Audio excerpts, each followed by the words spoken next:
Hey guys, welcome back to our channel.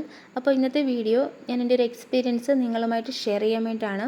വേറൊന്നുമല്ല, ഇപ്പോഴും പലർക്കും ഡൗട്ടാണ്, ഓൺലൈൻ കോച്ചിങ് നല്ലതാണോ, ഓൺലൈൻ PSC കോച്ചിങ് നല്ലതാണോ, അത് ഓഫ്ലൈൻ ആണോ നല്ലത്, ഓൺലൈനിൽ ലൈവ് ക്ലാസ്സസ് ഉണ്ടാകുമോ, അതോ റെക്കോർഡ് ക്ലാസ് മാത്രമേ ഉണ്ടാകത്തുള്ളൂ, അല്ലെങ്കിൽ നമ്മുടെ ഡൗട്ട്സൊക്കെ അപ്പോൾ അവർ ക്ലിയർ ചെയ്ത് തരാറുണ്ടോ, നോട്ട്സ് പ്രോപ്പറായിട്ടുണ്ടോ എന്നൊക്കെ പലർക്കും ഇപ്പോഴും ഡൗട്ടുണ്ട്.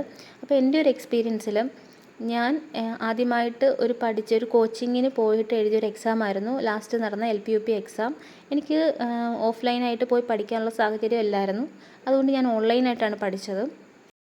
ഞാൻ അതിനായിട്ട് ചൂസ് ചെയ്തത് സൈലമായിരുന്നു. അപ്പോൾ സൈലത്തിലെ ക്ലാസ്സുകളെ പറ്റി പറയാനാണെങ്കിൽ, ഞാനൊരു സയൻസ് ബാക്ക്ഗ്രൗണ്ടിൽ നിന്ന് വരുന്ന ഒരാളായതുകൊണ്ട് തന്നെ ഹിസ്റ്ററി, ജോഗ്രഫി, എക്കണോമിക്സ് ഇതേപോലുള്ള സബ്ജക്റ്റിനെക്കുറിച്ച് എനിക്ക് വലിയ ധാരണയോ അറിവോ ഒന്നും ഇല്ലായിരുന്നു.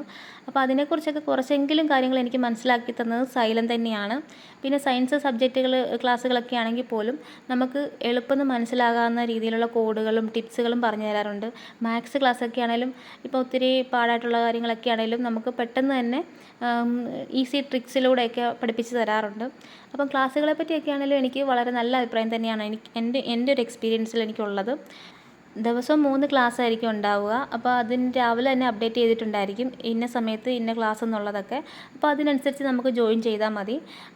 ഇപ്പോൾ ലൈവ് ക്ലാസ്സിൽ ജോയിൻ ആകാൻ പറ്റിയില്ലെങ്കിൽ പോലും റെക്കോർഡ് ക്ലാസ്സിൽ അത് സേവ് ആയിട്ടുണ്ടാവും. ഓരോ സബ്ജക്റ്റിൻ്റെയും ഓരോ ടോപ്പിക്ക് കഴിയുമ്പോഴും എക്സാംസ് നടത്താറുണ്ട്. അപ്പോൾ നമ്മൾ ഏത് ലെവലിലായി എന്നൊക്കെ നമുക്ക് തന്നെ ഒരു ധാരണ ഉണ്ടാക്കാനായിട്ട് സാധിക്കും. പിന്നെ മറ്റൊരു പ്ലസ് പോയിൻ്റ് എന്താണെന്ന് വെച്ചാൽ, ധാരാളം മോക്ക് ടെസ്റ്റുകൾ നടത്താറുണ്ട്, PYQ ക്വസ്റ്റ്യൻസ് വർക്കൗട്ട് ചെയ്യിപ്പിക്കാറുണ്ട്. പിന്നെ ഇപ്പോഴത്തെ ഒരു ക്വസ്റ്റ്യൻ പാറ്റേണൊക്കെ അനുസരിച്ച് നമ്മളെക്കൊണ്ട് വർക്കൗട്ട് ചെയ്യിപ്പിക്കാറുണ്ട്. അപ്പോൾ അതൊക്കെ നമുക്ക് കുറച്ചും കൂടി ഒരു കോൺഫിഡൻസ് തരുന്നതും മനസ്സിലാക്കി തരുന്നതുമായിട്ടുള്ള ക്ലാസ്സുകളൊക്കെ ഉണ്ട്. അതുപോലെ തന്നെ ഓരോ സബ്ജക്റ്റിനും ഓരോരോ ടെലിഗ്രാം ഗ്രൂപ്പുകളുണ്ട്. അതിലൊക്കെ ജോയിൻ ചെയ്യുമ്പോൾ നമുക്ക് ഓരോ സബ്ജക്റ്റിനെയും PYQ ക്വസ്റ്റ്യൻസും അല്ലാതെ എക്സ്ട്രാ നോട്ട്സും കാര്യങ്ങളും ഒക്കെ അതിലും വരാറുണ്ട്. അപ്പം എനിക്ക് മൊത്തത്തിൽ സൈലത്തിൽ ജോയിൻ ചെയ്തത് വളരെ നല്ലൊരു എക്സ്പീരിയൻസ് തന്നെയായിരുന്നു. പിന്നെ ഓൺലൈനിലാണേലും ഓഫ്ലൈനിലാണേലും നമ്മൾ ചെയ്യേണ്ട കാര്യം നമ്മൾ തന്നെ ചെയ്യണം.